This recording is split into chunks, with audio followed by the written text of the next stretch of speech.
Selamat sore, shalom semuanya yang dikasihi Tuhan. Apa kabar? Luar biasa. Tahukah Anda, ketika nanti kita ada di surga, Anda sudah tidak melihat kematian lagi, Anda sudah tidak pernah melihat kuburan lagi, pemakaman, kremasi, rumah sakit, Anda tidak akan melihat itu semuanya. Karena di surga itu yang ada hanya kehidupan kekal. Semua kita awet muda nanti di surga nanti. Haleluya. Terima kasih untuk kesempatan hari ini saya diberi waktu untuk membagikan firman Tuhan. Hari ini firman Tuhan yang saya bagikan adalah seperti berikut ini. The covenant blessing. Artinya perjanjian berkat. Siapa yang ingin diberkati Tuhan? Semua kita ingin diberkati Tuhan.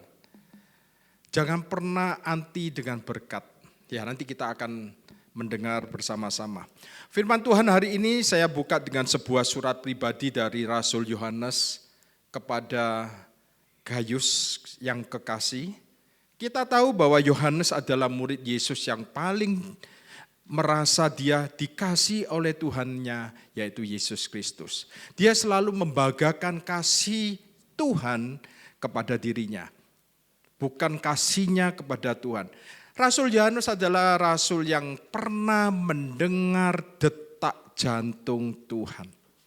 Dia menyadarkan kepalanya di dadanya Tuhan. Satu-satunya manusia yang pernah mendengar detak jantung Yesus adalah Yohanes. Yohanes tahu Yesus lebih mengasihi dia daripada dia mengasihi Yesus. Kita juga tahu bahwa Yesus lebih mengasihi kita daripada kita mengasihi dia. Yohanes ketika menulis surat kepada Gayus yang kekasih ini, usianya sudah tidak muda lagi. Usianya sudah tua. Nah, mari kita baca suratnya. Anda mungkin sudah berkali-kali mendengar surat ini, tapi gak apa-apa, kita akan baca kembali pada sore hari ini supaya kita mendapatkan berkat dari firman Kristus. 3 Yohanes pasal 1 yang ayatnya yang pertama. Dari penatua kepada Gayus yang kekasih, yang kukasihi dalam kebenaran. Nah, di dalam Greek, bahasa Greeknya yang kekasih memakai kata agapetos. Nah, perhatikan Yohanes memakai ungkapan yang sama ketika dia mengatakan aku adalah murid yang dikasihi Tuhan, agapetos. Saya lebih sadar bahwa saya adalah orang yang dikasihi Tuhan lebih daripada saya mengasihi Tuhan. Benar ya? Nah, ayat kedua, saudaraku yang kekasih, aku berdoa semoga engkau baik-baik dan sehat-sehat saja dalam segala sesuatu. Ini isi hati Tuhan yang Tuhan taruh di dalam hati Rasul Yohanes. Dia mendoakan Gayus dan isi doanya adalah semoga engkau baik-baik. Di dalam bahasa aslinya, semoga engkau prosper. Semoga engkau makmur, semoga engkau wealthy, semoga engkau kaya dan sehat-sehat saja dalam segala sesuatu sama seperti jiwamu yang baik-baik saja. Nah, kalau Anda lihat latar belakang Gayus itu orang yang sudah kaya. Latar belakang Gayus sebenarnya orang yang cukup kaya saat itu, tapi Yohanes tetap berdoa semoga engkau prosper. Semoga engkau makmur, semoga engkau dilimpahi dengan kekayaan dan sehat-sehat saja dalam segala sesuatu. Gayus sebenarnya orang yang kaya, saudaraku. Ia sangat setia mendukung pelayanan Yohanes. Tetapi sepertinya terjadi perpecahan di dalam gereja pada saat itu. Nah, kita lihat ada seorang yang bernama Diotrefes. Dan nama itu disebut di ayat yang ke-9, disebutkan oleh Rasul Yohanes. Demikian firman Tuhan, aku telah menulis sedikit kepada jemaat, tetapi Diotrefes yang ingin menjadi orang terkemuka di antara mereka tidak mau mengakui kami. Jadi Diotrefes ini ingin menjadi orang terkemuka. Dia memiliki ambisi menjadi orang yang dikenal, yang berotoritas. Kemudian ia menyuruh jemaatnya untuk tidak lagi mendukung pelayanan Rasul Yohanes. Jadi Gaius dan yang lainnya pergi. Nah, dari sini kita bisa melihat di masa itu Injil sudah mulai diserongkan. Dan di sini juga kita bisa melihat sikap hati Yohanes terhadap Gaius. Kita mau lihat, baca lagi. Jadi next. Saudaraku yang kekasih, aku berdoa semoga engkau baik-baik, prosper, makmur dalam segala sesuatu. Jadi doa dari Yohanes kepada Gaius ini, tentunya Rasul Yohanes ini tidak akan mengungkapkan sesuatu yang bukan kehendaknya Tuhan. Setuju ya?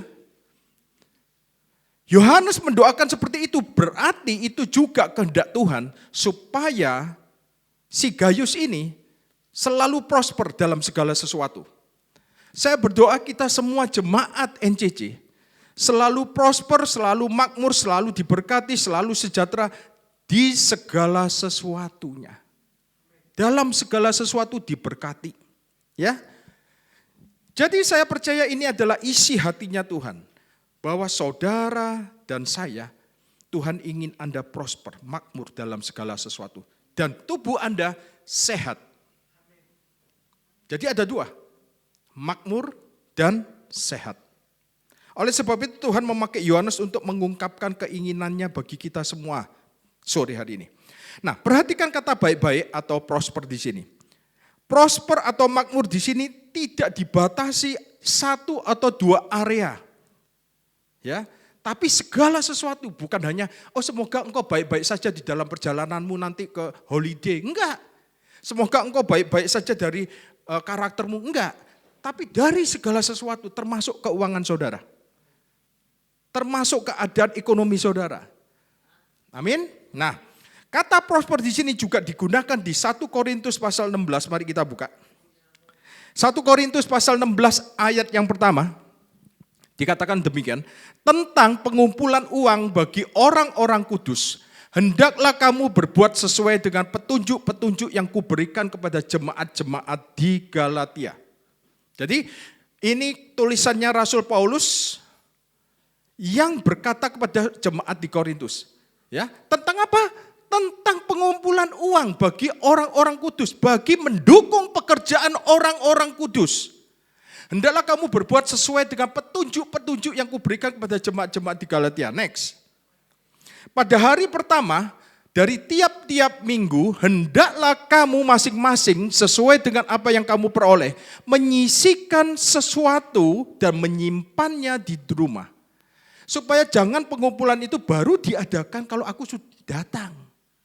Hendaknya kamu menyisihkan dulu di rumah masing-masing. Ya, jangan nunggu kita datang mengunjungi kamu. Next.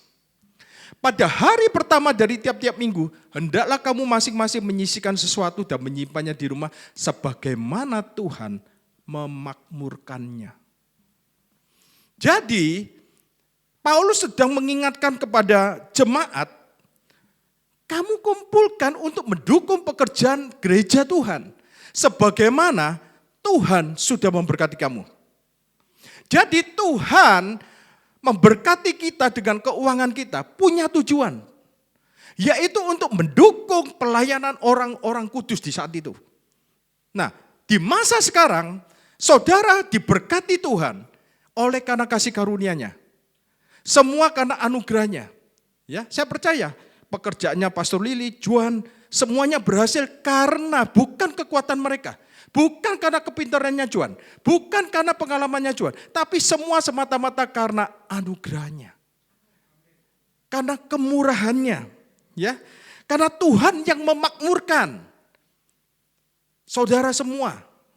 Nah, kata ini adalah kata yang sama digunakan di dalam bahasa Yunani untuk 3 Yohanes 2 tadi itu. Aku berdoa semoga engkau prosper, engkau makmur. Kata yang sama itu. Ya.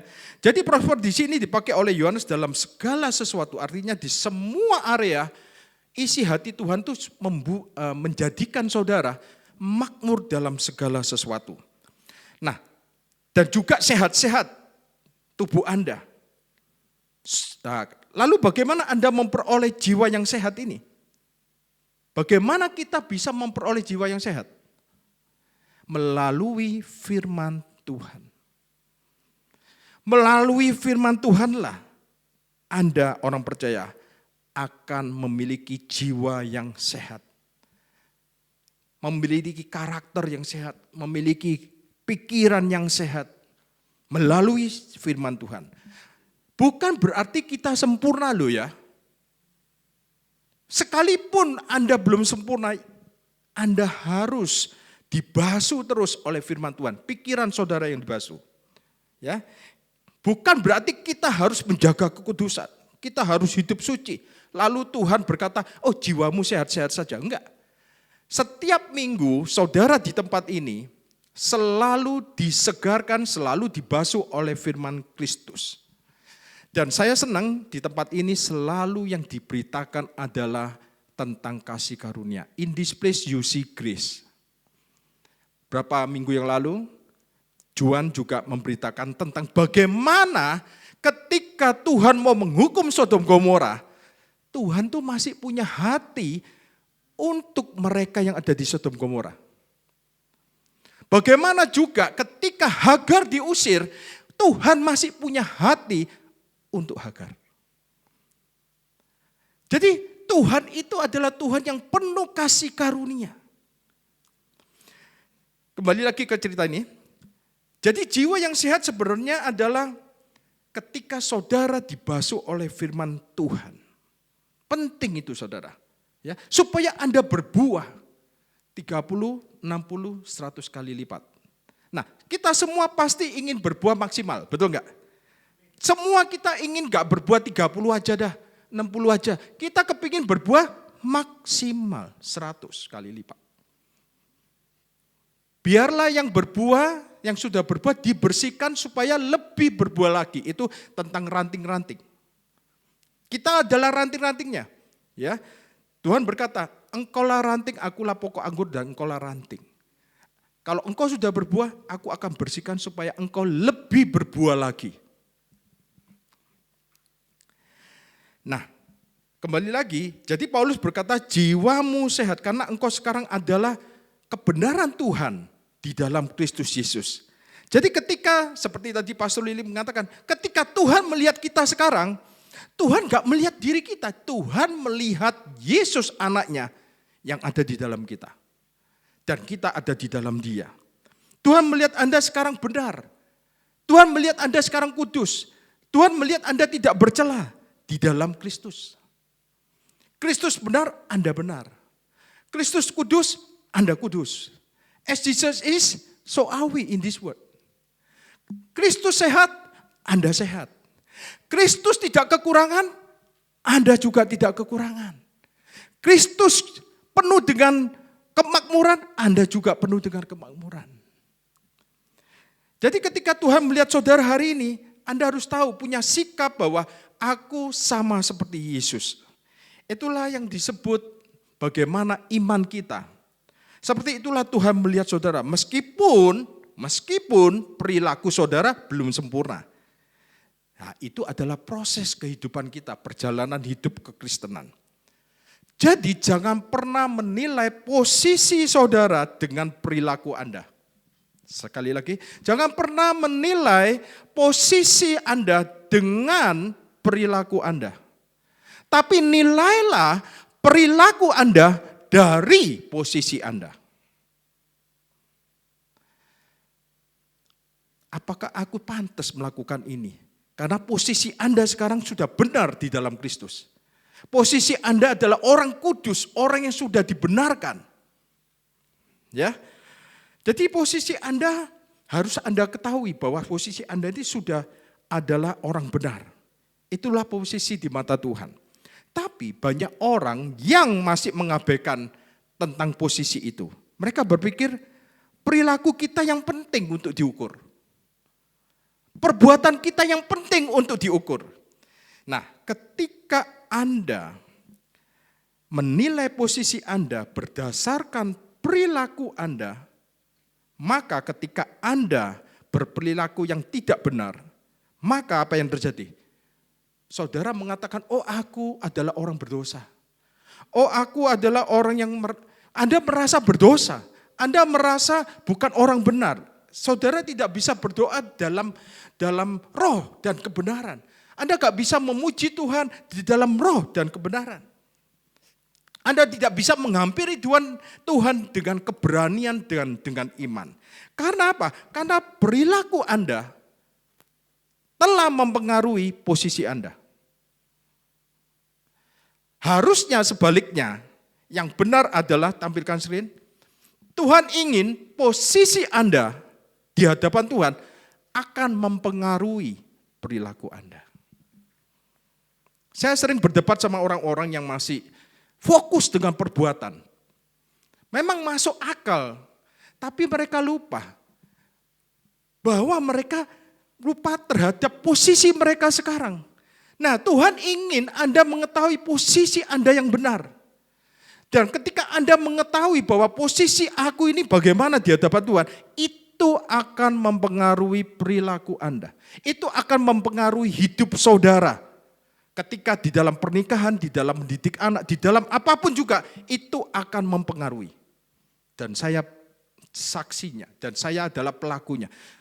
Dan saya bisa melihat perubahan hidup saya dari dalam keluar. Sebelum saya mengenal grace dan sekarang sudah mengenal grace. Ya. Jadi yang benar adalah Tuhan ingin posisi Anda itu mempengaruhi perilaku Anda. Bukan menilai posisi Anda dari perilaku Anda. Amin. Nah, jadi Tuhan berkata jiwa Anda prosper. Karena Anda adalah orang benar. Anda orang yang sudah diampuni dosa-dosanya. Dan Tuhan ingin Anda sadar akan itu. Roh Kudus selalu menyadarkan kita akan kebenaran. Dia menginsafkan kita akan kebenaran. Bukan menginsafkan akan dosa. Saya berdoa buat Anda semua hari ini. Tuhan membuat saudara semua makmur dalam segala sesuatu. Nah, bukan hanya dalam keuangan juga. Tapi di dalam keluarga Anda, di dalam hubungan pernikahan Anda, di dalam pekerjaan Anda, kiranya prosper dalam segala sesuatu. Dan bukan hanya itu, Anda juga sehat-sehat selalu. Ya. Nah, namun masih banyak anggota tubuh Kristus yang kita bisa melihat sendiri. Di dalam gereja, tubuh Kristus banyak kekurangan vitamin, namanya vitamin D. Anda tahu apa? Duit. Nah, kenapa kok banyak orang Kristen yang masih bergumul dengan duit? Vitamin D ini, ya, yang saya maksudkan adalah keuangan. Anda harus tahu, hati Tuhan untuk Anda dan saya adalah Anda dilimpahi dengan kekayaannya, termasuk di dalam keuangannya. Katakan amin. Jangan takut berbicara tentang uang. Ya. Karena uang itu enggak jahat, saudara. Yang jahat itu cinta akan uang. Uang itu bisa menjadi alat untuk memberkati orang. Untuk memberkati gerejanya. Dan itu dibuktikan di kitab Injil juga. Ya, di Alkitab. Sebab itu Tuhan menulis di dalam 3 Yohanes pasal 1 ayat 2 itu, supaya saudara tidak salah mengerti tentang isi hati Tuhan.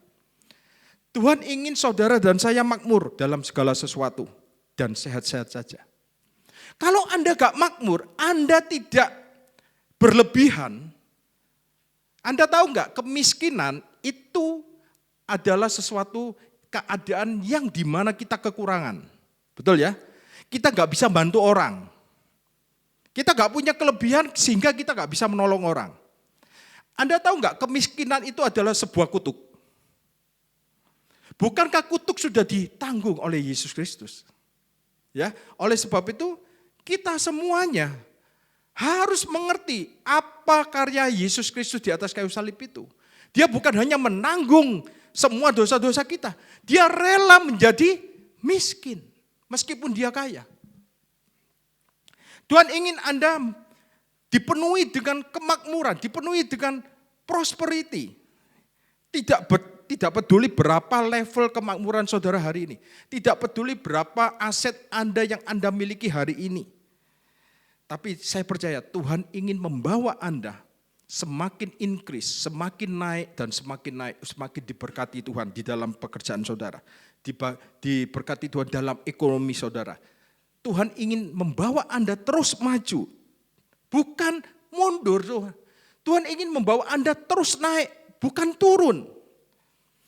Saudaraku, ini tidak berbicara tentang kerakusan, tidak berbicara tentang ketamakan, tapi ini berbicara tentang kebutuhan. Kebutuhan, saya ulangi, kebutuhan. Sesuatu yang sangat dibutuhkan untuk saat ini di mana dunia sedang mengalami masa krisis. Kita semua punya kebutuhan. Untuk anak-anak sekolah, untuk keluarga kita. Tetapi percayalah ada kemakmuran yang melimpah di tangan orang benar. Katakan amin. Ada kemakmuran di tangan orang benar. Dan jika itu ada di tangan Anda, itu pasti berguna untuk Elohim. Itu pasti ada tujuannya untuk Tuhan. Tuhan akan mengarahkan kekayaan di dunia ini. Tuhan akan mengarahkan juga rencana saudara.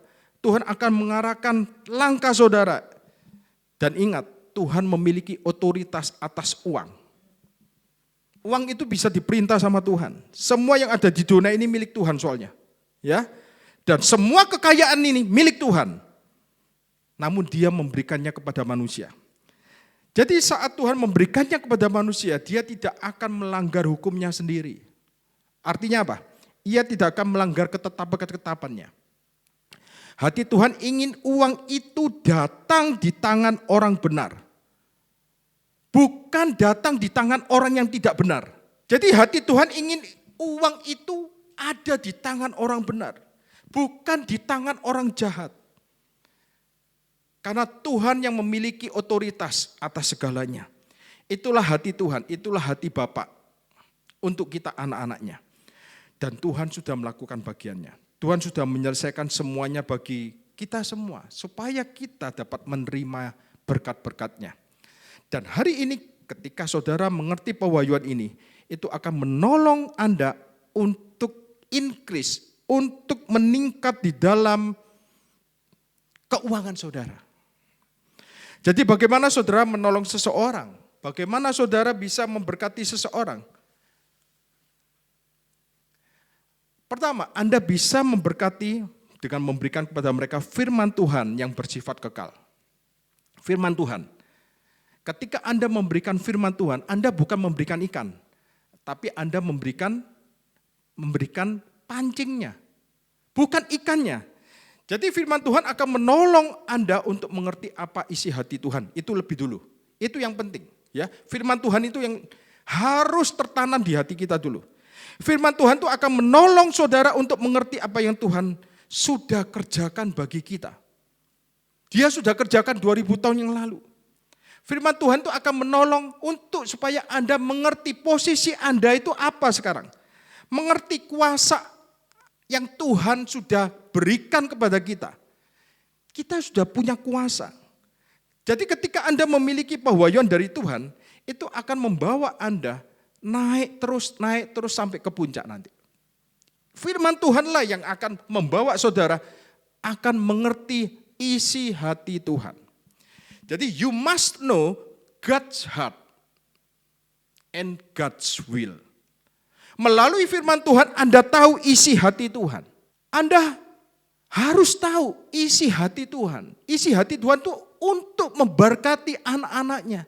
Saya ingin tanya, mana ada bapak, saudara-saudara punya anak ya, mana ada bapak, orang tua yang tidak ingin anak-anaknya makmur?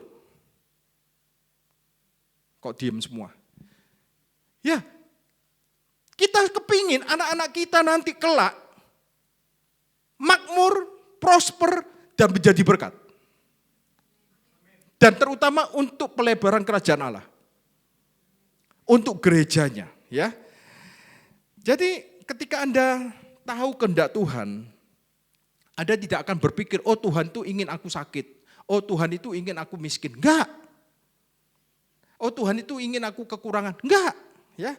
Jadi you must know God's heart and God's will. Saudara harus tahu hati Tuhan dan kehendak Tuhan atas hidup Anda. Dia ingin memberikan kepada kita semua keberhasilan, kesuksesan, ya, prosper, kemakmuran, kesejahteraan. Itu kehendak Tuhan. Tuhan sudah memberikan kepada saudara cek yang sudah ditandatangani dengan darah anaknya. Dan cek itu ada di tangan saudara. Dan sudah ditandatangani dengan darah anaknya yang dikasihi. Apapun yang Anda butuhkan, Anda tinggal mengklaim melalui cek itu. Karena itu sudah ditandatangani dengan darah Yesus. Itulah janji Tuhan bagi kita, bagi generasi yang sudah diampuni segala dosa kita. Kita adalah generasi yang sudah diampuni, generasi yang diberkati Tuhan. Saya ingat tulisannya Daud. Diberkatilah orang yang diampuni pelanggaran-pelanggarannya. Betul ya? Diberkatilah orang yang tidak diingat-ingat lagi dosa-dosanya. Anda orang-orang yang paling diberkati Tuhan, ya. Dan akan terjadi perpindahan kekayaan pada zaman akhir ini dari tangan orang fasik, dari tangan orang berdosa ke tangan orang benar. Nah, ketika saya ngomong orang berdosa, Anda harus tahu itu bukan karena perbuatan mereka ya. Ketika saya ngomong orang benar, itu juga bukan karena perbuatan mereka juga.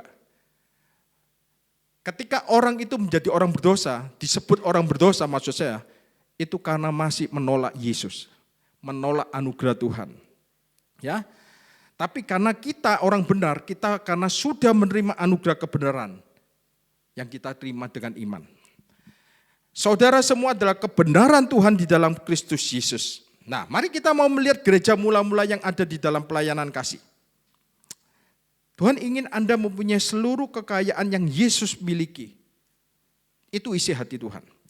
Setelah itu bagaimana kita menyikapi pelayanan kasih terhadap seluruh kekayaan ini. Kita lihat 2 Korintus 8 ayat 1. Ini yang ditulis oleh Paulus. Saudara-saudara, kami hendak memberitahukan kepada kamu tentang apa? Tentang apa? Kasih karunia yang dianugerahkan kepada jemaat-jemaat Makedonia. Next. Selagi dicobai dengan berat dalam berbagai penderitaan, sukacita mereka meluap. Dan meskipun mereka apa? Sangat kaya? Sangat miskin. Namun mereka apa? Kaya dalam kemurahan. Jadi, anak-anak Tuhan, jemaat Tuhan, saudara tidak perlu menunggu saudara harus kaya raya baru Anda kaya dalam kemurahan. Ini salah satu contoh jemaat di Makedonia, sekalipun mereka sangat miskin, tetapi mereka kaya dalam kemurahan. Kaya di dalam memberi. Di sini kita bisa belajar sesuatu tentang bagaimana jemaat di Makedonia yang telah menerima kasih karunia Tuhan, Yesus Kristus. Meskipun keadaan mereka sangat miskin, tapi mereka kaya dalam memberi. Bagaimana rahasianya? Apa rahasianya? Kita mau tahu, belajar. Apa rahasianya jemaat Makedonia? Sekalipun mereka sangat miskin, tapi kaya dalam memberi. Kaya dalam kemurahan. Apa rahasianya? Kuncinya di ayat 9, saudara. Ini di ayat 2 ya. Kita baca ayat 9. Karena kamu telah mengenal apa? Kasih karunia Tuhan kita Yesus Kristus. Bahwa ia yang oleh karena kamu menjadi miskin, sekalipun ia kaya, supaya kamu menjadi kaya oleh karena kemiskinannya. Yesus Tuhan kita benar-benar miskin ketika disalibkan. Salah satu yang terakhir yang dia lihat di atas kayu salib hanya para prajurit yang mengundi pakaiannya. Dia ditelanjangi. Dia sangat miskin waktu di atas kayu salib. Jadi rahasia jemaat-jemaat Makedonia ini kaya dalam kemurahannya. Karena apa? Karena mereka telah mengenal kasih karunia. Saudara gak bisa memiliki hati yang seperti mereka, kaya dalam kemurahan, sampai Anda mengenal kasih karunia Tuhan kita Yesus Kristus. Baru Anda bisa kaya dalam memberi. Yang setuju katakan amin.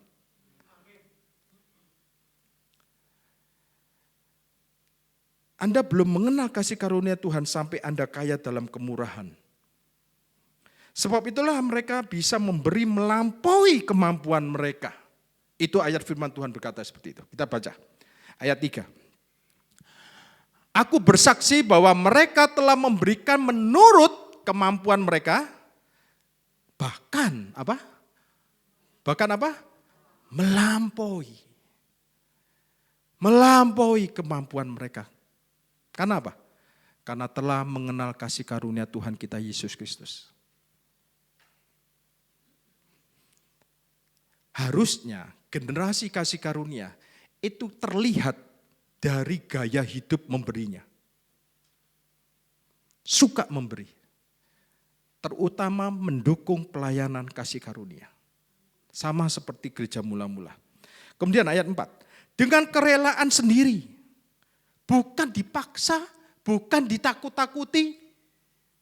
Tapi dengan kerelaan sendiri. Artinya dari dalam keluar saudaraku. Karena Anda melihat ini seperti mutiara pengajaran ini. Ketika saudara mendengar dari tempat ini, dari Juan, dari Heru, ya kan, dari Pastor Lili. Anda jangan meremehkan semuanya itu. Itu seperti mutiara. Saya teringat dulu waktu awal-awalnya saya belajar mendengar kasih karunia. Anda juga pernah lah awal-awalnya gimana. Gimana perasaan saudara? Awalnya loh ya, pertama kalinya ya. Waduh kayaknya tuh luar biasa hati ini. Seneng gitu ya. Dan itu gak bisa diukur dengan uang Anda. Gak bisa. Sebab itu kenapa mereka bisa memberi di luar kemampuan mereka. Karena mereka tahu ini berharga sekali buat mereka. Ya, ayat 5. Mereka memberikan lebih banyak daripada yang kami harapkan. Saya akan memberitahu Anda, memberi adalah bukti bahwa kita telah mengenal kasih karunia Tuhan kita Yesus Kristus. Memberi adalah bukti dari iman kita kepada kasih karunia Tuhan Yesus Kristus. Itulah yang dinamakan perbuatan iman. Saya sebut faith action. Faith action, perbuatan iman. You must have faith action. Anda harus memiliki perbuatan iman. Jangan memiliki iman di dalam perbuatan, beda. Tapi milikilah perbuatan iman. Ketika Tuhan memberkati kita, tujuannya agar kita dapat menabur lebih lagi. Kita dapat mendukung pelayanan gereja lebih lagi. Dan Tuhan melipat gandakannya apa yang kita tabur. Jadi kalau kita mau bicara tentang tabur tuai, maaf. Tabur tuai itu bukan tentang dosa, kemudian Anda menuai kutuknya, Anda menuai akibatnya. Bukan saudara. Di dalam perjanjian baru, tabur tuai itu tentang uang. Anda bisa cek sendiri. Ya, kita baca. Mari kita buka 2 Korintus pasal 9 ayat 6. Coba kita baca pelan-pelan. Camkanlah ini. Ini ada di perjanjian baru loh ya. Orang yang menabur sedikit akan menuai sedikit. Dan orang yang menabur banyak akan menuai banyak. Nah kita lanjut ayat 7. Hendaklah masing-masing memberikan menurut apa? Kerelaan hatinya. Jangan dengan sedih hati. Atau karena dipaksa, karena paksaan, karena sungkan sama Pastor Lili, karena sungkan sama Pak Hermawan. Enggak ya, jadi bukan karena paksaan, tapi karena kerelaan hati, karena mengenal kasih karunia Tuhan. Sehingga kita rela memberikan. Sebab Elohim mengasihi orang yang memberi dengan sukacita. Dan ayat ke-8. Dan Elohim sanggup. Dan Elohim sanggup melimpahkan segala kasih karunia-Nya kepada kamu, supaya kamu senantiasa berkecukupan dalam segala sesuatu. Dan malah bukan hanya berkecukupan, dan malah berkelebihan di dalam setiap pekerjaan baik. Kemudian ayat ke-9, seperti ada tertulis, ia membagi-bagikan, ia memberikan kepada orang miskin, kebenarannya tetap untuk selama-lamanya. Dan ayat ke-10, ia yang menyediakan benih bagi penabur. Jadi Tuhan itu yang menyediakan benih bagi kita nabur. Ya. Dan roti untuk dimakan. Saya ketika baca ini saya luar biasa Tuhan ini, kasih karunia Tuhan. Ketika kita nabur, Tuhan sudah menyediakan roti untuk dimakan. Jadi jangan takut saudara untuk memberi. Anda pasti bisa makan. Karena bersamaan Anda nabur, Tuhan sediakan apa? Roti untuk dimakan. Anda tidak pernah kekurangan ketika memberi. Ya.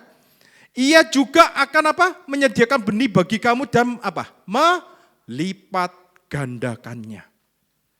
Melipat gandakannya. Benih dari Dia. Anda tabur. Ya. Anda menaburnya. Ketika Anda nabur, Tuhan janji Anda akan dikasih roti untuk bisa makan. Jangan takut Anda kekurangan. Anda gak bisa makan karena memberi. Ya, ia juga menyediakan benih bagi kamu dan melipat kali gandakannya. Dan menumbuhkan buah-buah kebenaranmu. Saya ingin ulangi ayat 10 ini. Ia yang menyediakan benih bagi penabur. Siapa yang menyediakan benih? Tuhan sendiri. Dan bersamaan itu ia menyediakan roti untuk dimakan. Ya. Dan ia akan melipat gandakannya benih yang kita tabur tadi itu. Dan akan menumbuhkan buah-buah kebenaran kita. Buah-buah kebenaran itu apa? Kasih, sukacita, damai sejahtera, ya, penguasaan diri ya, kelemah lembutan ya, kesabaran, kebaikan. Itu semua akan ditumbuhkan nanti. Kita tahu bahwa Tuhan membuat perjanjian dengan Abraham waktu itu. Dan karena perjanjian itulah keturunan-keturunan Abraham, benihnya Abraham, termasuk Anda dan saya menikmati berkat-berkat Abraham. Kita baca Kejadian 17 ayat 7. Aku akan mengadakan perjanjian antara aku Tuhanmu dan engkau serta keturunanmu. Turun-temurun menjadi perjanjian yang kekal. Jadi Tuhan itu mengadakan perjanjian bukan antara Dia dan Abraham. Tapi juga dengan keturunan-keturunannya. Termasuk kita. Kita memiliki covenant. Ya, turun-temurun menjadi perjanjian yang kekal. Supaya aku menjadi Elohimmu dan Elohim keturunanmu. Jadi sebelum kita meninggalkan gereja ini nanti, kita akan gali lebih dalam lagi pewahyuan tentang perjanjian Tuhan dengan Abraham ini. Nah, kita lihat Ulangan 8 ayat 18. Di sini Tuhan berfirman melalui Musa, yaitu pada keturunan Abraham kepada orang Israel. Perjanjiannya seperti ini, Ulangan 8 ayat 18. Tetapi haruslah engkau ingat kepada Tuhan Elohimmu. Dialah yang memberikan kepadamu apa? Kekuatan untuk memperoleh wealthy, kekayaan. Dengan maksud meneguhkan perjanjian yang diikrarkannya dengan sumpah kepada nenek moyangmu. Siapa nenek moyang orang Israel? Abraham. Ya, seperti sekarang ini. Jadi di sini kita bisa melihat Tuhan ingin kita mengingat bahwa Tuhan yang memberikan kepada Anda, kepada saya, kekuatan untuk memperoleh apa? Kekayaan. Tuhan gak pernah memberi kekayaan, tapi Tuhan memberikan kepada kita kekuatan untuk memperoleh kekayaan. Di dalam teks aslinya, Tuhan akan memberikan kepada kita kekuatan untuk menciptakan kekayaan. Bukan hanya memperoleh, tapi menciptakan, to create wealth. Nah, kekuatan macam apa itu? Kekuatan macam apa itu? kekuatan itu melebihi kemampuan manusia. Kamu lihat, kita lihat bangsa Israel. Bagaimana mereka memiliki kekuatan untuk memperoleh kekayaan itu. Kita lihat bangsa-bangsa Yahudi. Kebanyakan mereka luar biasa berhasil, prosper semuanya. Dan ini adalah waktu untuk perubahan terjadi kepada saudara dan saya. Apalagi kita adalah keturunan Abraham juga loh, jangan lupa loh. Kita ini keturunan Abraham karena kita adalah ada di dalam Kristus. Kita adalah benihnya Abraham. Pengkhotbah mengatakan seperti ini.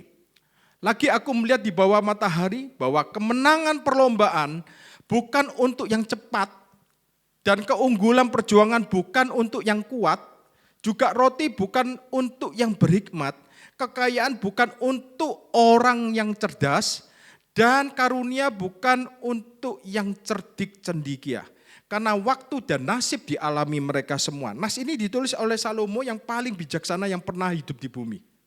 Ya, dalam sistem dunia justru kebalikannya nih. Dalam sistem dunia, kemenangan perlombaan untuk yang apa? Yang cepat.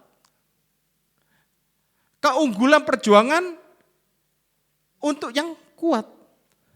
Roti untuk yang bijaksana, yang berhikmat. Kekayaan untuk yang cerdas, yang pinter. Ya, itu sistem dunia. Karunia bukan untuk yang cerdik. Karunia untuk yang cerdik, untuk yang pintar. Itu sistem dunia. Tapi Tuhan mengatakan itu semua sia-sia dialami mereka semua. Ya, di dalam sistem dunia yang kuat, yang mengandalkan kemampuan sendiri itu yang berhasil. Dalam sistem dunia kalau Anda mau berhasil, Anda mau sukses ditentukan oleh kekuatan saudara. Seberapa kuatnya saudara, seberapa cepatnya saudara, seberapa bijaksananya saudara, seberapa cerdasnya saudara, itu yang menentukan. Keberhasilan Anda, kesuksesan Anda. Jadi sepenuhnya ditentukan dari diri Anda, dari kemampuan Anda, dari hebatnya Anda. Namun, bagi kita orang percaya yang hidup di bawah perjanjian kasih karunia, yaitu perjanjian baru tepatnya, kita mempunyai yang dunia tidak punya. Kita memiliki apa tadi? Kekuatan supranatural untuk memperoleh kekayaan. Kita memiliki kekuatan yang supranatural karena kita memiliki kemurahan Tuhan. Nah, di dalam dunia justru kebalikannya. Nah, pertanyaannya, mengapa Tuhan memberikan kepada Anda kekuatan untuk memperoleh kekayaan? Mengapa Tuhan memberikan itu? Supaya untuk menggenapi perjanjiannya. Supaya Tuhan meneguhkan perjanjiannya. Tuhan mau menggenapi janjinya, sumpahnya kepada Abraham. Tujuannya seperti itu. Simpan pesan di dalam hati saudara. Tuhan ingin Anda makmur dalam segala sesuatu. Ia ingin menerima seluruh kekayaan yang Tuhan punya sesungguhnya. Ya, mengapa? Supaya Tuhan meneguhkan covenant blessing-nya kepada Abraham. Tuhan ingin Anda menerima berkat-berkatnya. Siapa yang ingin menerima berkat Tuhan? Kita semua ingin menerima berkat Tuhan. Nah, Alkitab berkata seperti ini. Ini saya tutup. Amsal 10 ayat 22. Jangan pernah melewati berkat Tuhan. Amsal 10 ayat 22. Berkat Tuhanlah yang menjadikan kamu kaya. Susah payah tidak akan menambahinya. Ya, yang membuat Anda kaya nanti itu bukan kepintaran saudara, kecerdasan saudara, pengalaman saudara, ya, kemudian teman, seberapa banyak relasi saudara. Bukan. Berkat Tuhanlah yang menjadikan kaya. Apapun yang Anda kerjakan, mintalah Tuhan memberkati saudara. Bergantunglah kepada Tuhan. Setiap kali saya berkhotbah, saya selalu berkata kepada Tuhan, Tuhan berkatilah khotbahku nanti di hari Minggu ini. Saya perlu berkat Tuhan setiap hari. Berkatilah Tuhan karena berkat-Mu yang menjadikan aku berhasil. Menjadikan aku kaya. Artinya apa? Kita sadar itu bukan usahaku. Ya, berkatilah Tuhan. Ketika berkat Tuhan ada atas 5 roti dan 2 ikan. Roti dan ikan itu menjadi berlipat kali ganda. Ketika ada berkat Tuhan di atas 5 roti itu dan 2 ikan.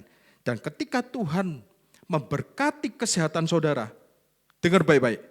Ketika Tuhan memberkati kesehatan saudara akan berlipat kali ganda. Ketika Tuhan memberkati pekerjaan saudara akan dilipat kali gandakan. Tuhan ingin memberkati saudara bukan hanya cukup, tapi berlimpah. Tapi pastor, kita kan telah diberkati oleh berkat-berkat rohani. Berkat-berkat dari surgawi. Ya, tapi dengar baik-baik. Alkitab tidak pernah melarang Anda minta berkat lebih lagi. Enggak pernah. Kalau Anda perhatikan, saya back to the Bible. Selalu saya back to the Bible. Perhatikan Bapak Abraham. Bapak Abraham memberkati siapa? Ishak. Dia memberkati Ishak dan Ishak juga diberkati. Ishak memberkati siapa? Yakub. Dan Yakub juga diberkati oleh Tuhan. Anda melihat orang-orang yang diberkati, mereka tetap minta Tuhan memberkati mereka di area lain. Kalau Anda sudah diberkati di area A, Anda minta berkat di area lainnya sama Tuhan.